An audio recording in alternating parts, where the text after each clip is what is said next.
Pemirsa, Menteri Pendidikan Tinggi, Sains dan Teknologi Satrio Brojonegoro menyatakan bahwa pelajar dan mahasiswa yang terlibat judi online mencapai angka 960 ribu.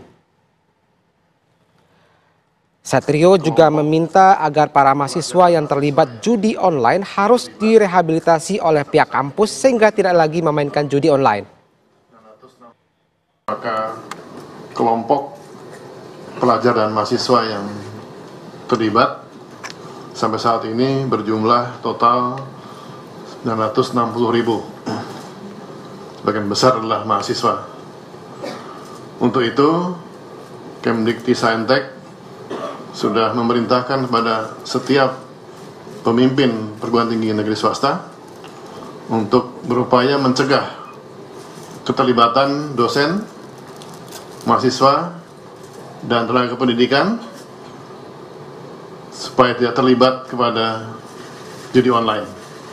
Terkait mahasiswa yang terdampak dari judi online tersebut, dan kita menganggap mereka itu korban dari praktek-praktek oleh para bandar judi online, maka mereka yang terdampak itu diadakan upaya rehabilitasi, dan yang sampai harus diopnam atau dirawat karena gangguan mental, tiap perguruan tinggi wajib untuk merehabilitasi dan membantu memulihkan kondisi dari mahasiswa tersebut.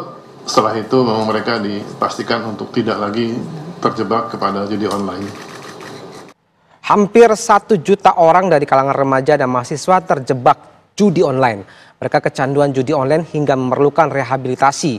Lalu apa yang membuat anak-anak muda ini terjebak judi online hingga bahkan sangat kecanduan? Kita akan membahas di pagi ini bersama pengamat sosial Mbak Devi Ramawati dari Universitas Indonesia. Mbak Devi, selamat pagi Mbak. Selamat pagi Mas. Mbak Devi, sebenarnya sensasi apa sih yang Anda lihat, Anda temukan pada anak muda sehingga mereka terjebak bahkan ketagihan judul Mbak? Ya, judi udara ini memang pintu masuknya adalah permainan yang dikenalkan lewat jaringan-jaringan media sosial. Nah, itu satu. Karena bentuknya permainan, maka awalnya nyaris siapapun yang memainkan permainan ini tidak merasa bahwa ini adalah judi. Nah, karena ketika bermain mereka merasa sudah handal, sudah menguasai. Nah, menariknya judi udara yang membedakannya dengan judi darat adalah kita bahkan bisa dimodali untuk bisa bermain judi. Jadi orang yang pertama kali bermain, betul-betul bermain, lalu kemudian ditawari ada modal uang, maka ketika bermain judi, lagi-lagi mereka merasa itu tidak berbahaya. Nah, mengingat kemudian pengeluaran yang dilakukan dalam judi udara ini juga tidak harus besar, berbeda dengan judi darat misalnya, maka orang seringkali tidak menyadari bahwa mereka akan masuk dalam perangkap pasir hisap dari judi online yang membuat orang tidak pernah terlepas.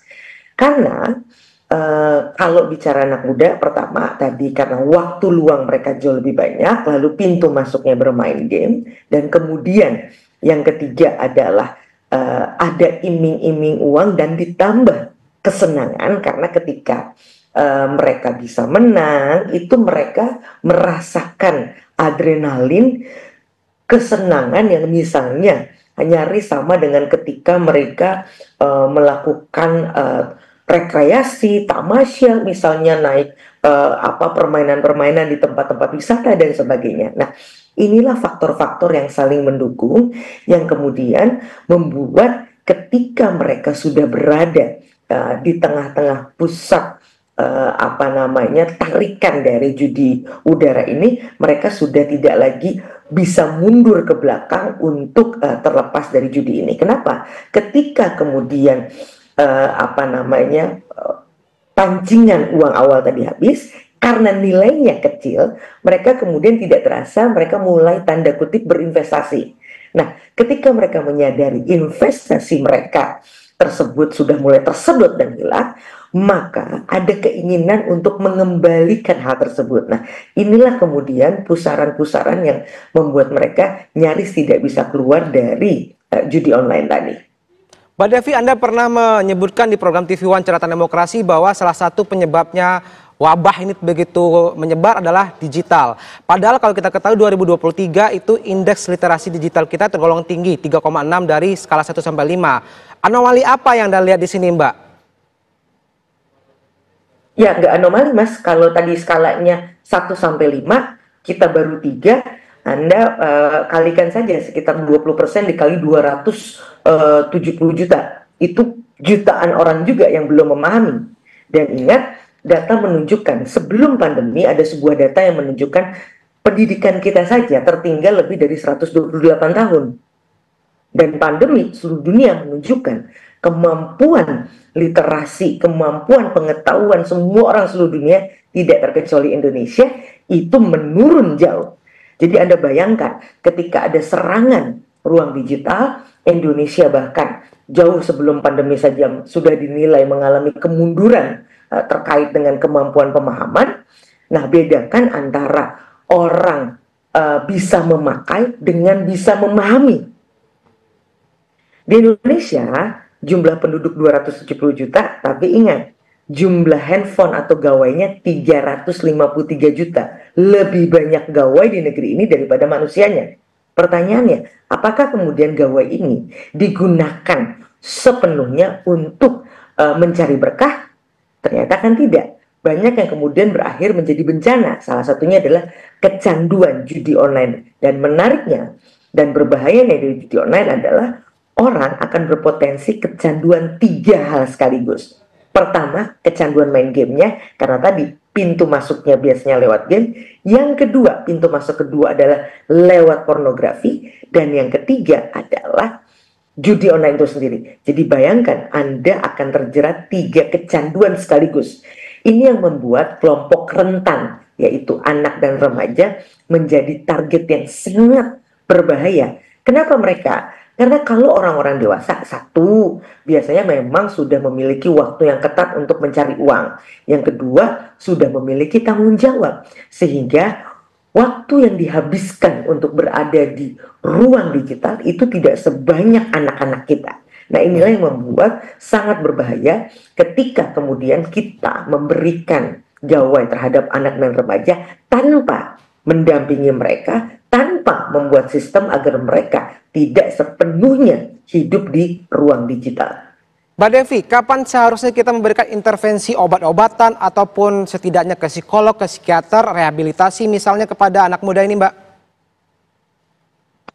Sederhana, kalau anak muda atau siapapun yang hidup di ruang digital, mereka kemudian sudah terganggu produktivitasnya, sudah tidak lagi bekerja dengan baik, sudah tidak lagi mampu belajar dengan baik, sudah tidak lagi bisa bersosialisasi dengan baik. Kalau 3B ini sudah terganggu, maka sudah saatnya kemudian kita memberikan bantuan kepada orang-orang yang sudah terganggu 3B tadi.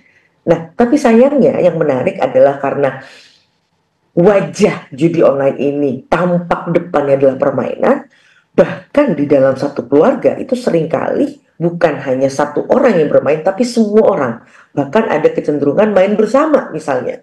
Nah, ini yang kemudian sulitnya menyadarkan seseorang karena dia melihat bahkan orang-orang di sekitarnya juga melakukan hal yang sama. Baik, Mbak Devi. Maaf saya potong Mbak Devi, singkat saja. Apa upaya preventif yang bisa kita tempuh baik yang sudah kecanduan atau yang mulai coba-coba atau yang masih polos sama sekali, Mbak? Dari lingkungan keluarga mungkin atau eksternal barangkali, Mbak? Ya, kalau dalam konteks negara, penegakan hukum itu tetap harus dilakukan. Itu harus sangat serius dilakukan. Di lingkungan keluarga adalah pastikan keluarga kita melakukan yang namanya diet digital. Diet itu bukan berarti kita tidak menggunakan digital sama sekali, tapi kita memilih betul gizi-gizi materi yang tepat untuk mental dan pikiran kita dan anggota keluarga kita. Dan yang ketiga jelas di sekolah itu secara terus-menerus mengenali potensi-potensi tersebut kepada anak-anak kita. Karena ingat, anak-anak itu otaknya baru sempurna di usia 24 tahun. Baik, terima kasih Devi Rahmawati, pengamat sosial. Selamat pagi Mbak Devi atas informasinya.